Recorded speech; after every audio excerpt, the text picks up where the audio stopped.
Hi everyone, my name is Ryan, and today I'm going to create a walkthrough of the way that I calibrate the ASUS PA32UCDM using Light Illusion's ColourSpace software.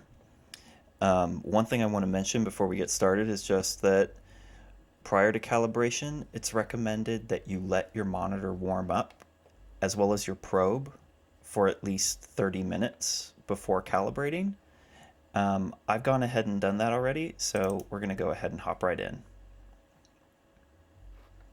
Okay, when you first open ColourSpace, this is what you're going to see. You're going to want to open two instances of the profiling tool. So open one, two. This one is going to be used to control our probe, and this one is going to be used to control and upload LUTs to our monitor. Okay, so in order to connect your monitor to your computer, I'm using a USB-A to USB-C cable, and that male end, well, they're both male, I suppose. The USB-C cable plugged into the monitor is plugged into the 96 watt power delivery port. I found, at least on my PC, that I cannot connect to the computer unless I'm using that port specifically. And the probe is just plugged right into my computer. Okay, so what we're going to do for our ASUS panel is we're going to open Hardware Options. We're going to select ASUS from the drop-down menu, and we're going to select Connect once it's plugged into the computer. Okay, we're connected now. And I already have an SDR and an HDR calibration loaded in these 1 and 2 spots. So we're going to, for our demo, use user 3.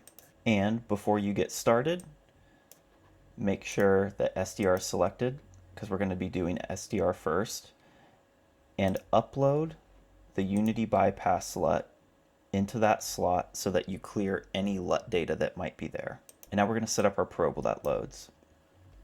So the probe is connected to the computer, and what you're going to want to do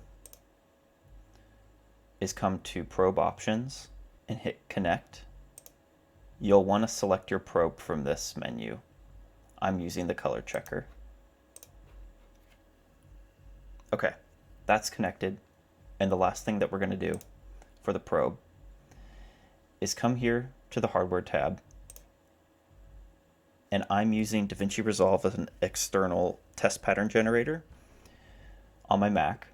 So I'm going to select Network, and then I'm going to come over to my Mac, and I'm going to go to Workspace, Monitor Calibration, Light Illusion.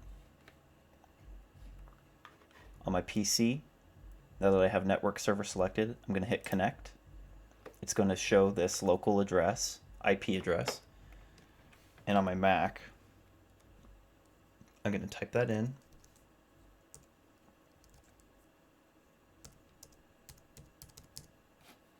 And connect.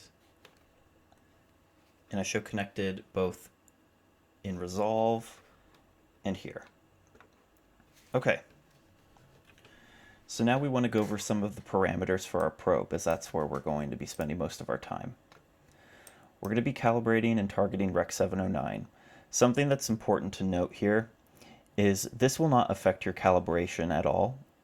What it's going to affect is once you've taken a profile of your monitor, it's going to show the results of that relative to whatever you select here. So if I select an HDR standard, you're going to see that this is going to change, but it won't affect the results whether or not you select something prior or after. It's just relative to the results.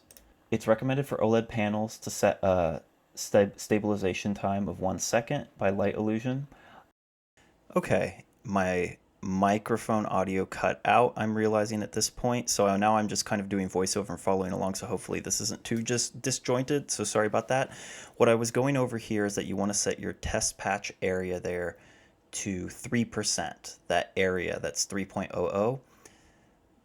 That will be especially important during HDR calibration because of something called ABL, which does not allow your monitor to reach 1000 nits at anything above a 3% window size. So we want to just go ahead and keep our test patch small, 3% right there in the middle.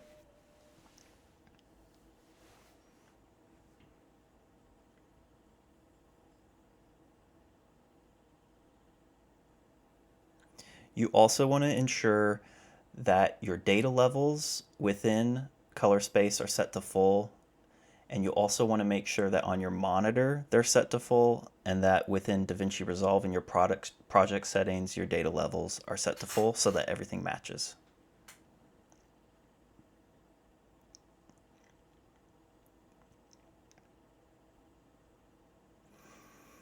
You want to set your extra delay to ½ second. What this is essentially going to do is that make sure that between each test patch you get a black screen instead of heading right into the next test patch. That prevents any possible bleed over or inaccurate readings between test patches.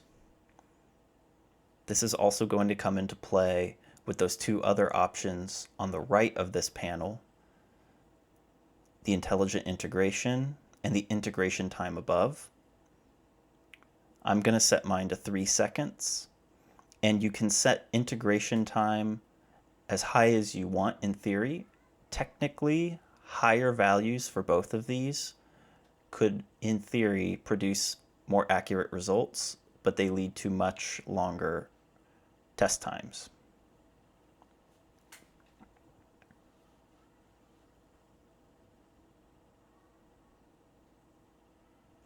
You also want to go ahead and grab the correlation file for the ASUS PA32UCDM with the corresponding probe that you're using. I'm going to provide a link to where I got those.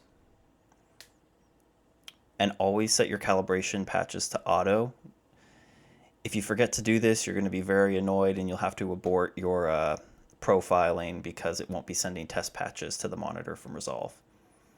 Go ahead and ensure that your delta E is set to 2000 as well.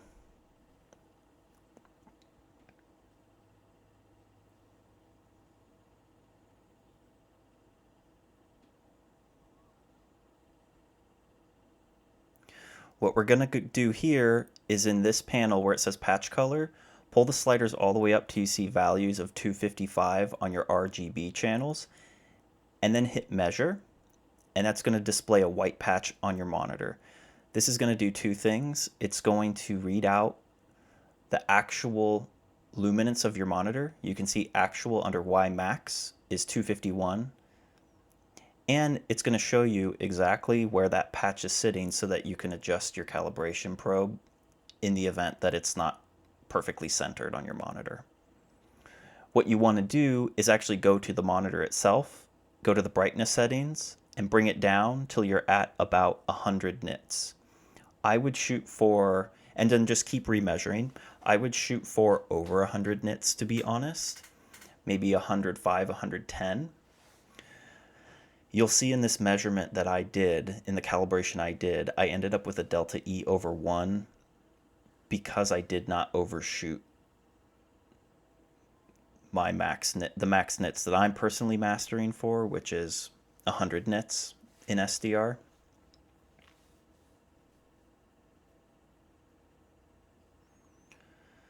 So now I get to go just watch myself through what I did this morning and failed the calibration. But it's not a big deal. You'll see that the entire methodology that I'm using here and that I'm demoing for you here worked very well later on in my HDR walkthrough. I just messed up the max luminance a little bit, but you'll see where I messed up and you don't have to do that. Okay, so I'm getting a maximum luminance of like right on 100 nits right now.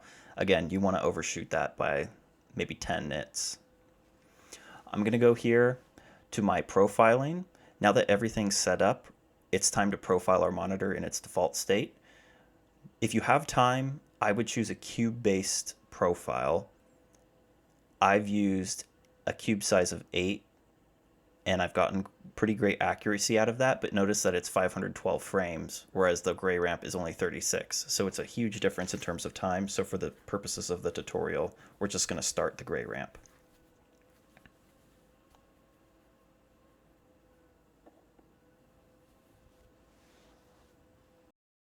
Okay, now that the test patches have been run and the measurements have been taken, we have a reading of our monitor in its native state.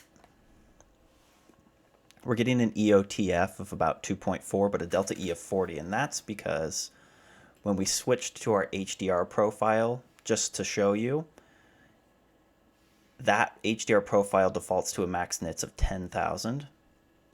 So once we change it to 100, we're not going to see a great calibration or anything, but that EOTF is going to drop because that panel is purely what we're taking our measurements and referencing them against.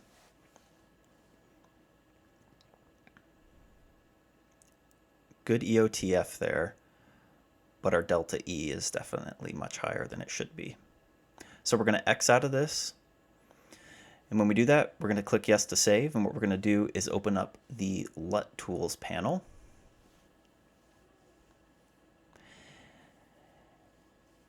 And here on the right, you'll see the source.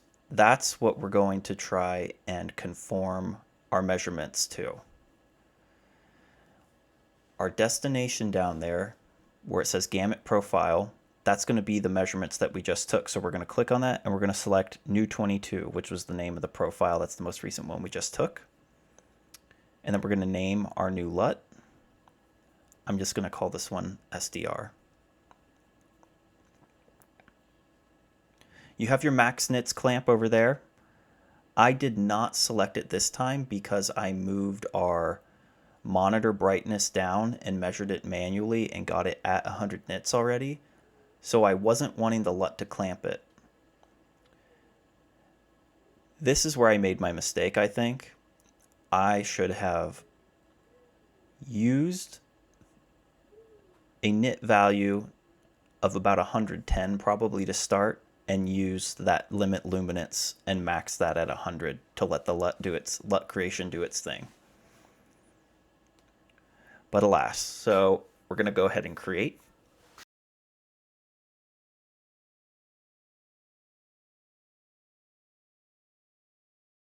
And now we've created our LUT, so we'll click OK. And the last thing we need to do is head over to the Manage LUT tab and click Save.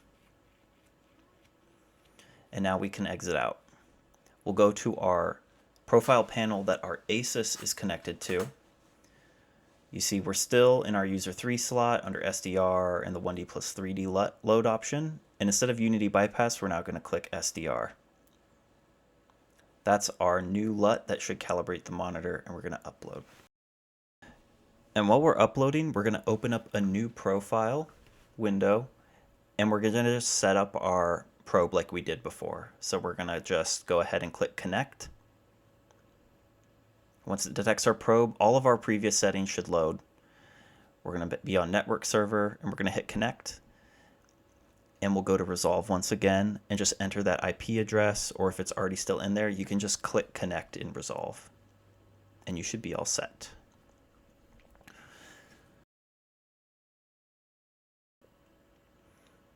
We're now going to use this profile window once the LUT is uploaded to profile the monitor once again and verify our calibration.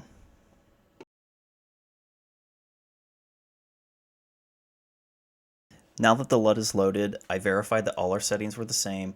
Just be very sure that you've once again selected automatic test patches, and now you're ready to start verifying the calibration of your monitor. And a little before we do that, let's just go over a brief recap of what we've done. We initially connected our monitor to our computer, our probe to our computer, and set up our test patches.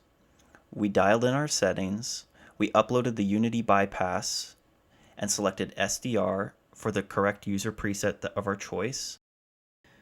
Once that was done, we used the gray ramp RGB large to measure our monitor in its native state, which the Unity bypass put our monitor into, and we also measured the white point of our monitor. We then took that measurement into the LUT generator, and we told the LUT generator to use that measurement and compare it against the Rec. 709 standard and sort out any differences between our measurement and the standard of Rec. 709. We then created that LUT, saved it, and uploaded that LUT to the preset user 3 slot on our PA32UCDM. And we're now running another gray ramp RGB large to verify that calibration.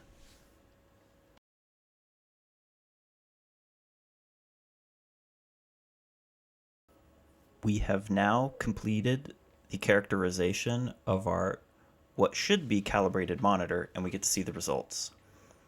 You see there at the bottom, we've got a delta E average of 1.2868. And I think I was going through here saying that you're going to get more accurate measurements using a cube-based for both your first profiling of the monitor and also for verifying the calibration LUT using maybe an 8-point cube-based. And here I'm showing you that even though I initially measured 100 nits, once you put 100 nits through the Rec. 709 LUT generator, you just tend to get a lower variance. And not a variance, but you get a lower nit readout for whatever reason. And so I really recommend, see here I'm measuring to see what my maximum white level is going to be running through the LUT. And here it says 96. Again, you want to give yourself headroom. So go ahead and pump more brightness through in the initial measurement before we even go to the first RGB gray ramp, and try to get your monitor brightness dialed in probably at like 110 nits, because this is where I failed. And I think here I was actually going, and you see I'm now altering the white point by changing my monitor brightness, but this isn't what you want to do. You see on that EOTF ramp at the top, you get like a sharp line. It doesn't fix it, but that's really why we got the readout that we did.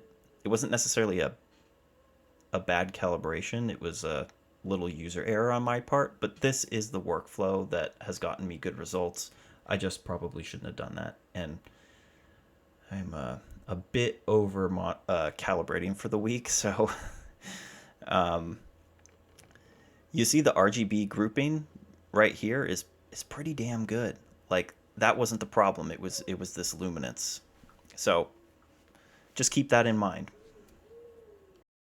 Okay, we're now going to get all set up for our HDR calibration, and I'm in that same slot. I'm going to go ahead and upload the Unity bypass to clear out that calibration we just did. I sincerely hope that this is very helpful to you. I'm confident that if you heed my mistake here, you will get a good Rec. 709 calibration out of this monitor, as I have done in the past and as I have loaded into my own user 1 slot. Honestly, I thought it might be helpful to leave that in, because that's kind of, you know, in months past learning the software, the kind of error that I would run into. And I would have to go to the forums and send emails and figure out that I just did one little stupid thing that threw everything off. So hopefully, if some of you are having that same issue, getting to see it firsthand and hear somebody's thoughts on that might be of use to you.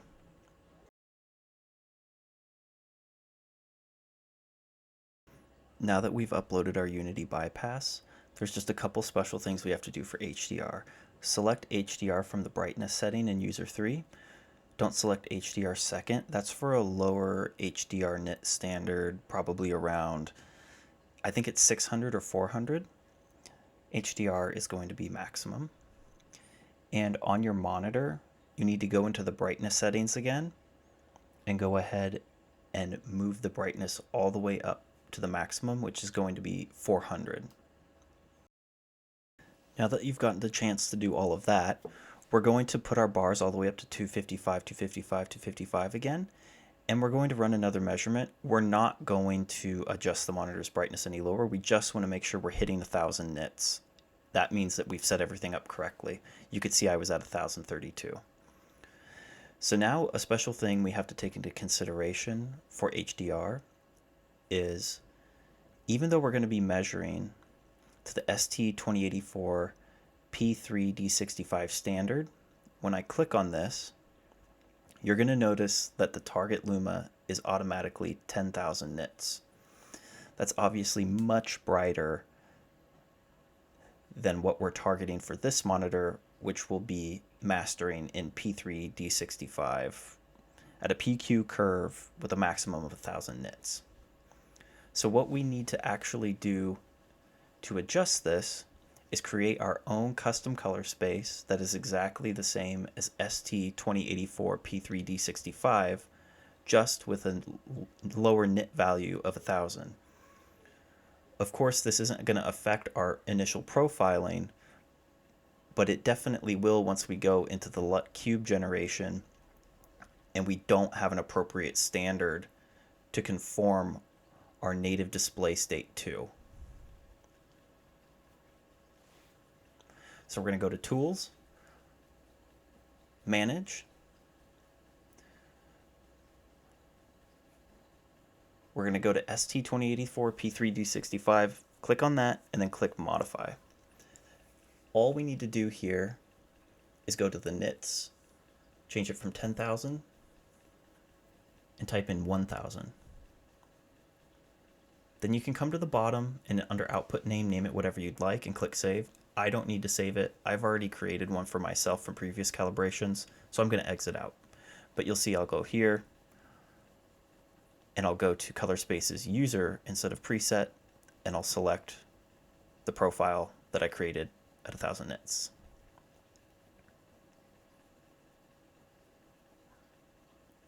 Those are the only real differences between HDR and SDR calibration on this monitor. Just make sure, again, for your test patches, you've selected automatic. And now we're ready to go ahead and start.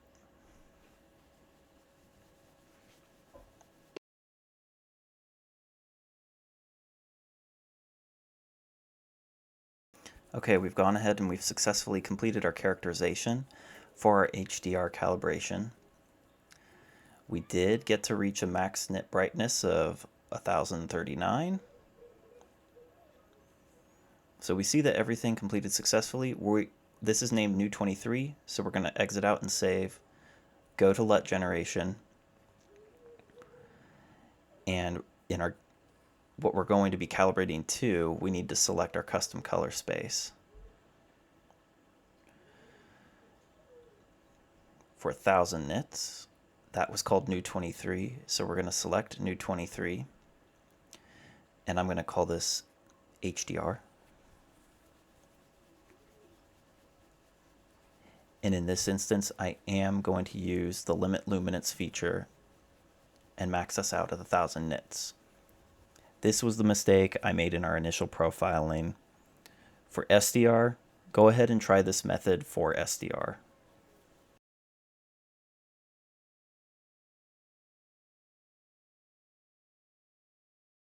Okay, now that our LUT's been created, we're going to do the same exact thing. You see we've got a PQ curve there now, instead of that kind of power law gamma curve that we had before, and we're going to save it.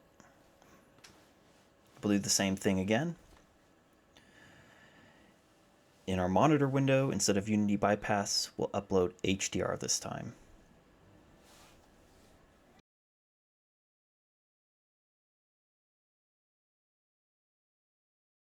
Okay, and now that that's completed, all that's left to do is go ahead and run another gray ramp RGB large to verify our calibration.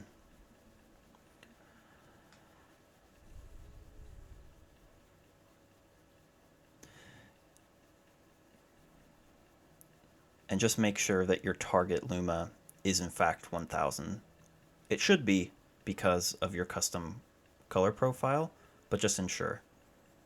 And make sure, of course, that your calibration patches are set up.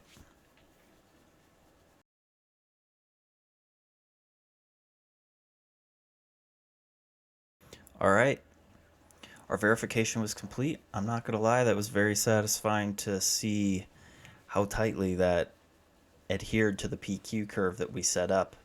So we got a delta E of 0.44.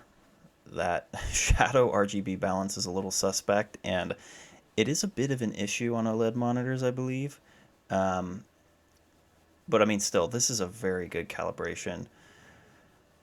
Our max luminance is like 994, not full 1000. Again, even that is throwing off our delta E a little bit, so we could, again, continue to fine-tune our calibrations and our methodologies for that max luminance like we were talking about before, and you could probably even get down to like 0.3, 0.2 if you nail it right on 1000.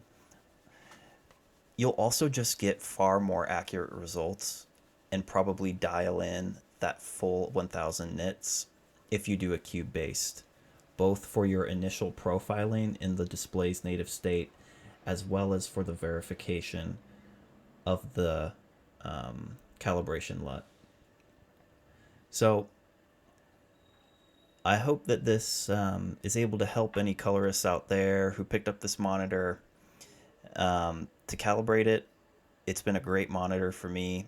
It looks beautiful in HDR, and it's also very accurate, which is so awesome, especially at this price point.